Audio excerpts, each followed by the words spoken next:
Mesdames, Messieurs, bonjour et bienvenue dans l'espace consacré par le Zoo d'Amnéville aux prédateurs du ciel.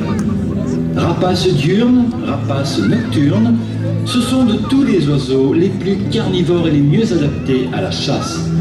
Leur envergure varie de 50 cm à plus de 3 mètres, leur poids de 100 grammes à 13 kg. La plupart sont caractérisés par une vue perçante, des pattes et un bec puissant et une grande agilité en vol. Dès l'Antiquité, l'homme a cherché à s'assurer pour la chasse le concours des oiseaux de proie. C'est ainsi que naquit l'art de la fauconnerie. Si nous avons choisi de vous présenter ce spectacle dans une arène médiévale, c'est que le Moyen-Âge fut en France l'âge d'or de la fauconnerie, et particulièrement de la fauconnerie à cheval. L'oiseau utilisé dépendait du titre de noblesse, seul le roi avait le prix vers la plaine. Tout n'était que cris et poussière. Les combattants, comme depuis la nuit des temps, donnaient libre cours à leur barbarie. Mais deux adversaires, les plus redoutables, allaient faire leur entrée sur le champ de bataille. Maniakiras fut le premier.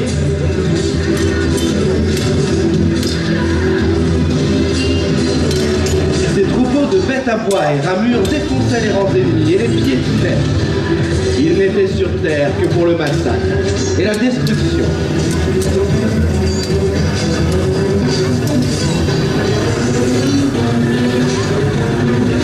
Et puis vint, dominant les airs, Harpax, le grand oiseau, au cerf puissant.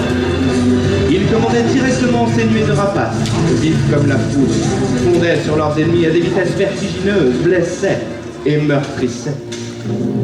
Harpax était le plus redoutable, et pourtant, c'est lui qui tenta autre chose. Fatigué de ces luttes interminables, il décida de mettre fin à tout cela. Il ordonna à ses rapaces de cesser tout combat et de renier la guerre. Les armées du mal ne le comprirent pas et y virent un danger pour leur désordre établi.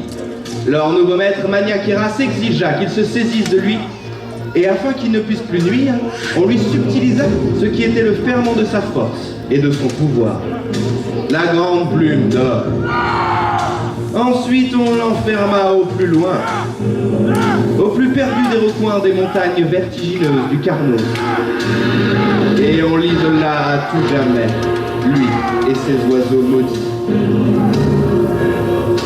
C'est ainsi que le bien fut vaincu et que les ténèbres s'abattirent sur le monde.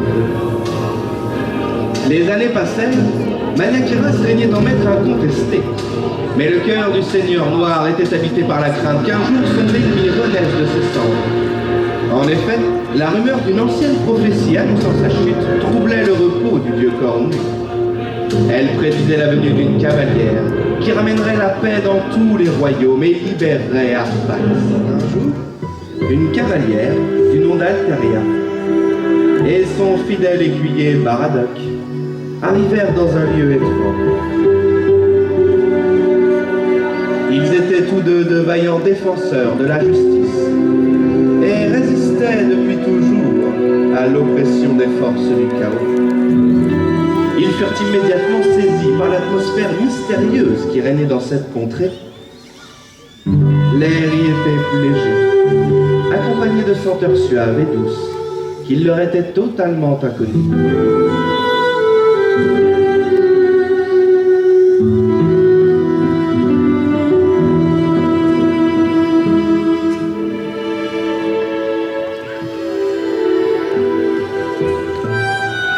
Soudain, un étrange oiseau vint se poser sur sa main. Effrayé d'un premier abord, Alteria le contempla avec curiosité. L'oiseau, lui, restait paisible.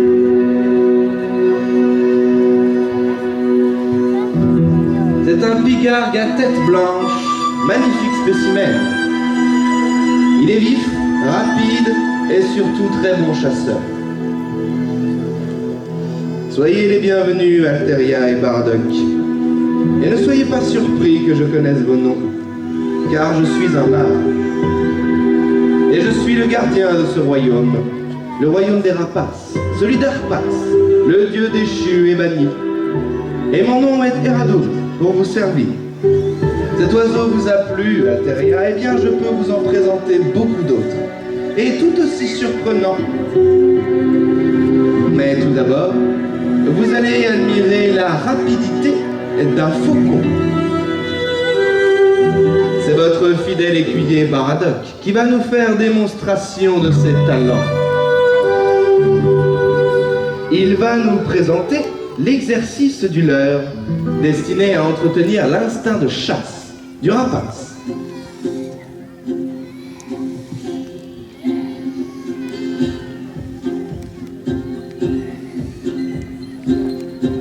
C'est un excellent exercice pour entraîner le faucon à la chasse.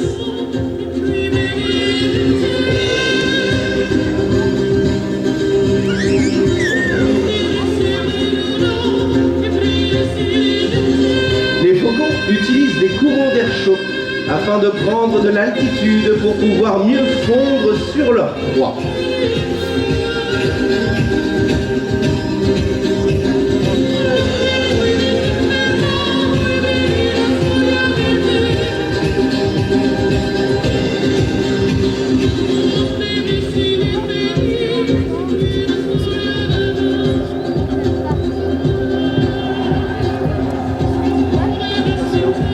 Le faucon est le rapace le plus rapide. Il peut fondre sur sa proie à plus de 250 km/h.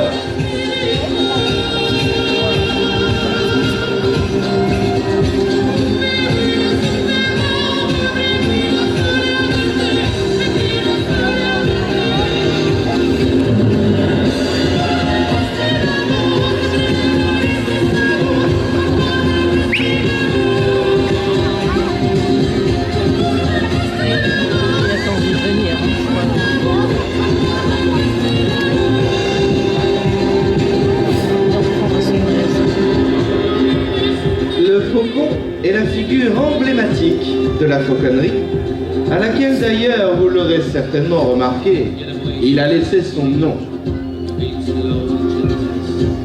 Voici qui pique.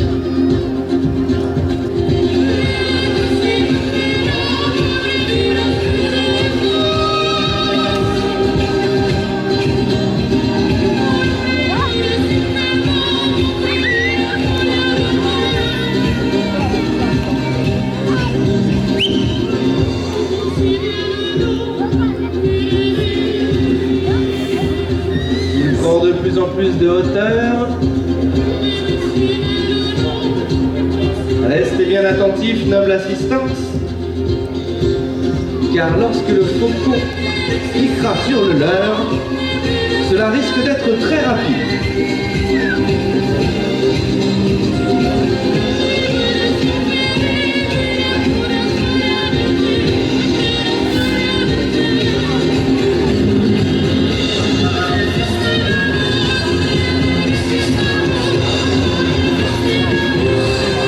Et à force de leurrer, lorsque Baradoc estimera que l'oiseau est bien placé, alors il lui cédera le leurre. Et en fauconnerie, on appelle cet exercice servir le faucon.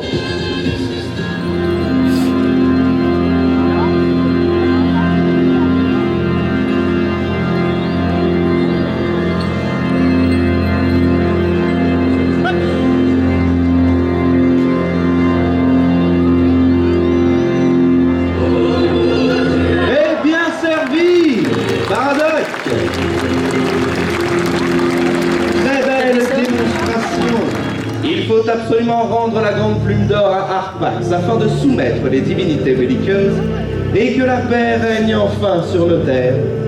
Il vous faut réapprivoiser une à une toutes les espèces dont il avait le commandement. Pour cela, vous allez les découvrir et vous allez devoir les maîtriser et les dompter. Après chaque épreuve réussie, vous obtiendrez une plume. La dernière sera bien sûr la grande plume d'or que vous devrez restituer à Arpax afin qu'il renaisse. Chaque victoire, chaque plume gagnée vous donnera un peu plus de force et de pouvoir. Mes écuyers vont venir vous rejoindre pour vous aider dans votre quête. Mais méfiance, Alteria, car Maniaqueras et ses sbires se tiennent à l'affût et appréciaient tout particulièrement Arpax. Elles viennent de nous survoler, les chouettes effraies, aussi appelées dames blanches, ou chouettes des clochers. Et mes écuyers font leur entrée dans notre royaume, accompagnés de quelques grands-ducs, mais également quelques chouettes. Une chouette Laponne, grand-duc du Bengale, grand-duc de Virginie, une chouette lectogramme, et une chouette Arfan des Neiges. Du temps où il combattait, Arpax se servait des rapaces nocturnes pour effrayer ses ennemis grâce à leurs cris lugubres et perçants. Et revoici Alteria, qui nous rejoint accompagné d'un grand-duc de Sibérie. Eh bien, si vous parvenez à le maîtriser tout au long de cette épreuve, alors vous obtiendrez une seconde plume.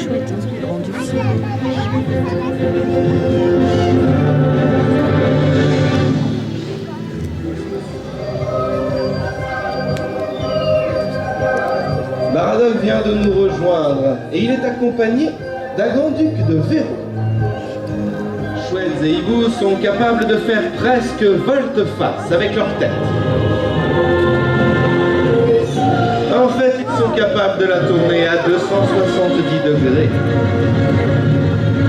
Le grand-duc est le plus grand de tous les rapaces nocturnes.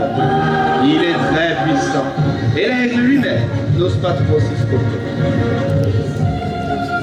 Il est la figure emblématique de la divinité lunaire, symbole de sagesse. Ce prédateur aux serres très puissantes est en fait un hôte paisible de nos forêts. Il chasse des lièvres, des rongeurs et parfois même quelques renardeaux.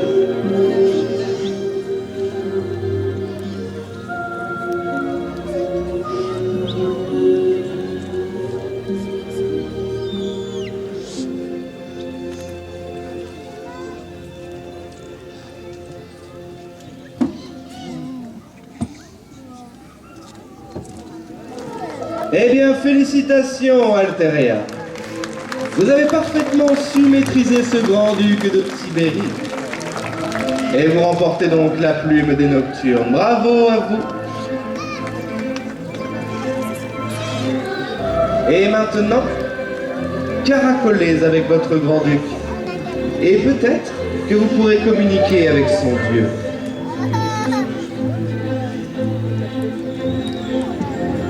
Allez, Alteria, et faites donc connaissance.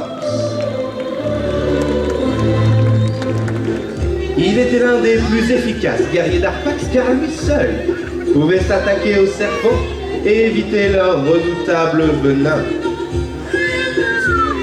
Arpax le considérait comme son guerrier purificateur. À toi de le comprendre et de le maîtriser, Baradoc.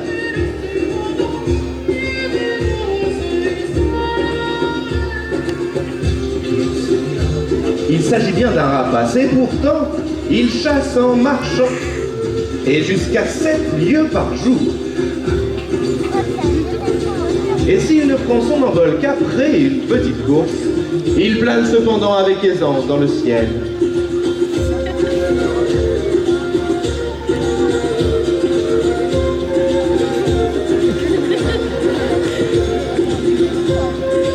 Cet étrange rapace chasse généralement en couple, se tenant à une distance de 6 à 8 mètres l'un de l'autre.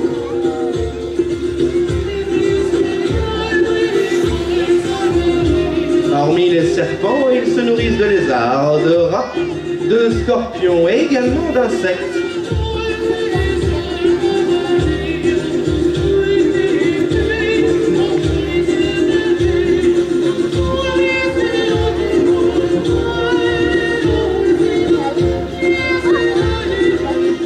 Ses ailes afin de l'impressionner. Et sa victoire est quasi certaine, car le serpent a bien peu de chance de pouvoir le mordre à travers son plumage épais. Le poinçant avec sa patte, le serpentaire achève sa victime d'un coup de bec, en lui brisant les vertèbres.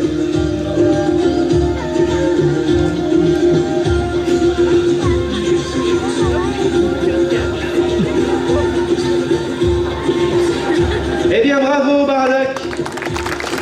Tu es bien le digne serviteur d'Alteria. Elles vont arrivés en nombre, voici les buses de Harris.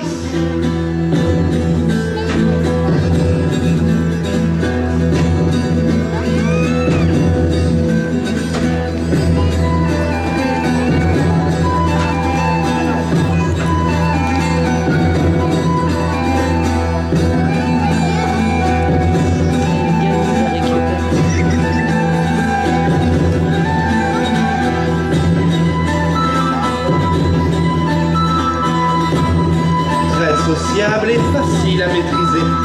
Elle représentait le gros des troupes d'Arpax.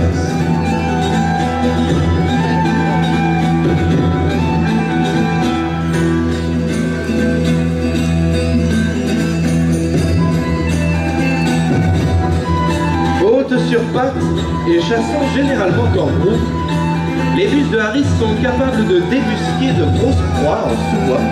Ensuite, elles n'ont plus qu'à les poursuivre. Arpax s'en servait régulièrement pour harceler ses ennemis.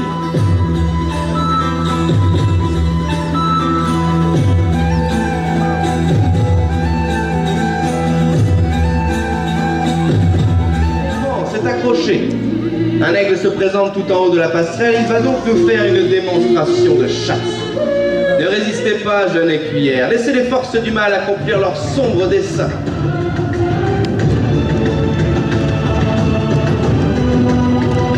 Et le voilà déjà presque sur sa proie. Il a chassé vaillamment. Et même Maniaqueras le sait, courtoisie doit être faite à l'oiseau. Faire courtoisie dans le langage de la fauconnerie, c'est tout simplement lui laisser le temps de déguster le fruit de sa chasse. Eh bien, il semblerait que ce soit chose faite. Et vos guerriers sont bien trop lents, Maniaqueras. Je vous avais prévenu. Malgré votre fourberie, la prophétie est inéluctable. Baradoc, à toi de leur faire comprendre par le fait.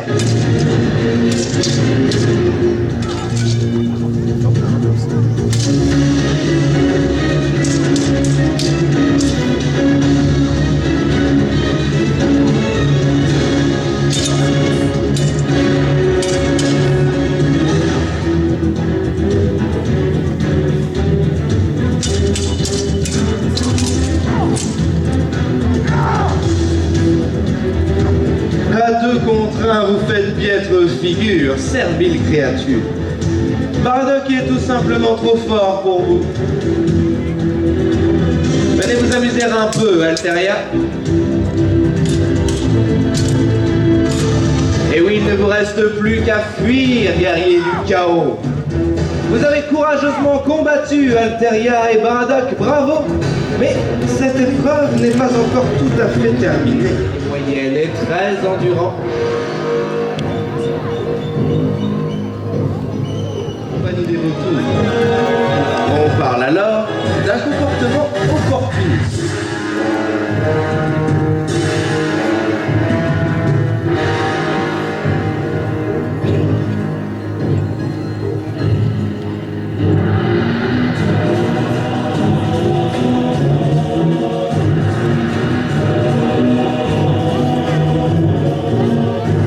Eh bien, je vois que vous avez fait bonne prouesse. Épreuve de courage, Alteria. Vous remportez donc la plume des aigles des steppes.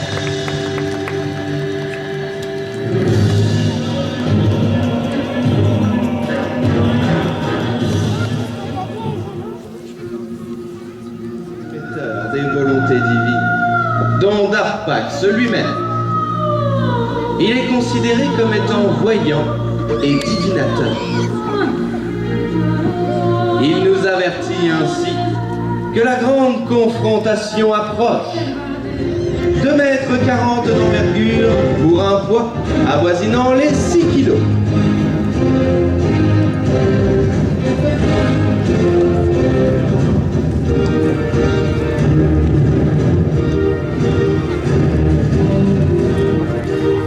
On les nomme pigargues à tête blanche, mais ce n'est qu'à l'âge adulte, vers 4 ou 5 ans, qu'ils acquièrent leur plumage définitif.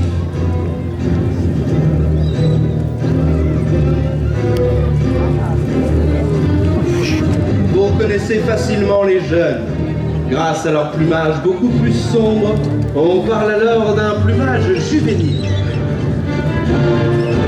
Et ce sont les plus jeunes, mais ce sont également les plus fougueux. Ils comptent un grand risque en nous les présentant ainsi.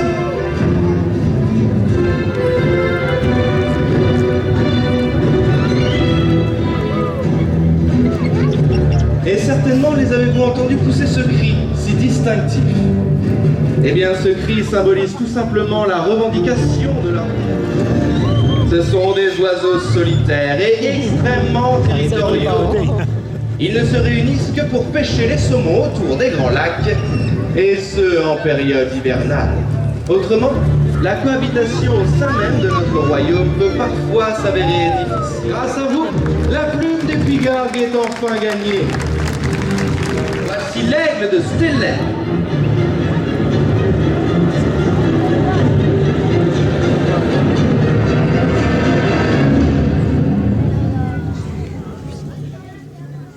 Il est encore appelé pigargue empereur.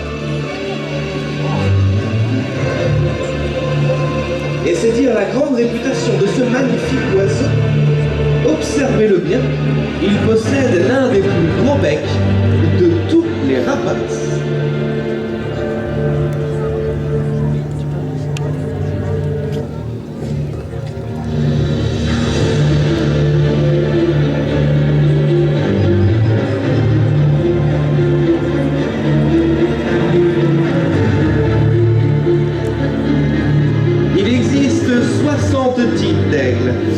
Et l'aigle de Stellaire est l'un des plus grands.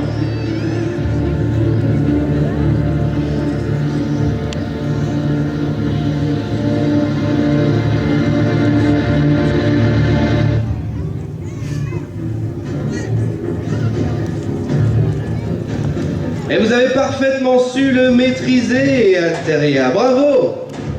Ce n'était pas chose facile.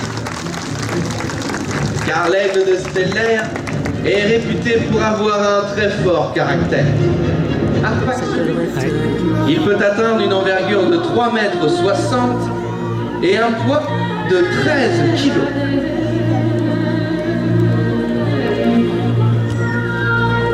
Courage, Baradoc. Si le dieu cornu, ravisseur de la grande plume d'or, avec toutes les plumes en notre possession, nous sommes maintenant fin prêts à l'affronter.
À votre courage et à votre détermination, Maniaqueras, l'ennemi des peuples libres, est vaincu. Arpax va pouvoir renaître de ses cendres. Bienvenue, ô Arpax. Bienvenue dans ton royaume. Et récupère la source de tes pouvoirs. La voici enfin, la grande plume d'or. Et vois, tes principaux messagers sont enfin libres. Voici les premiers d'entre eux, les Milans noirs et les Milans royaux. Ils se nourrissent de poissons, d'oiseaux morts, de batraciens et de rongeurs. Ce sont des oiseaux opportunistes qui se nourrissent régulièrement de déchets dans les décharges publiques. Mais observe observez avec quelle aisance ils portent leur nourriture au bec avec leurs serres, et ce en plein vol. En ce moment crucial, il ne faut pas s'étonner de leur présence. Ils annoncent le grand retour de leur maître. Et accueillons maintenant tes fossoyeurs, Arpax, les plus grands de tous, les vautours.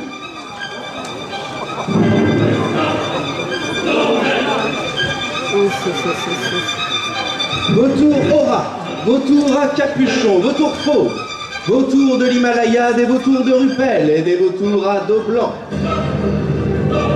Nous ont également rejoint ces petits oiseaux colorés, bruyants et très intelligents. Les caracaras. Ils font partie de la famille des faucons, mais rappellent les vautours de par leur régime opportuniste et souvent charognard. Je vous invite à cacher toute forme de nourriture dans des sacs bien fermés, car les caracaras sont quelque peu voleurs.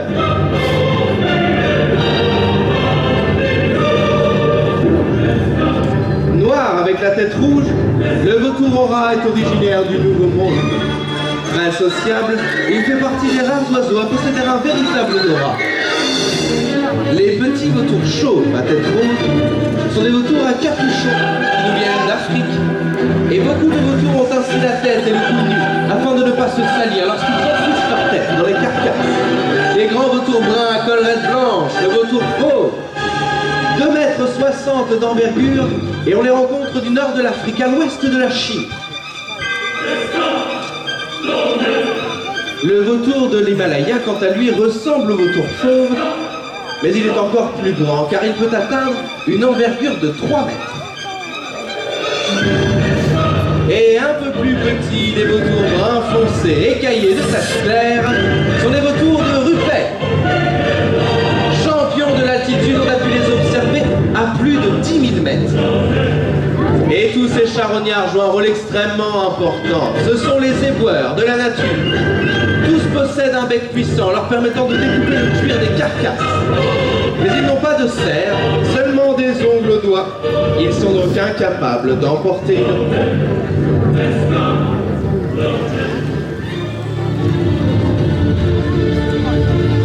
La malédiction est enfin rompue. Maniaqueras et ses sbires ont été rejetés au-delà de l'Olympe. Et nous allons enfin pouvoir vivre en paix. Faisons honneur à notre héroïne Alteria, ainsi qu'à son fidèle écuyer, Bardak.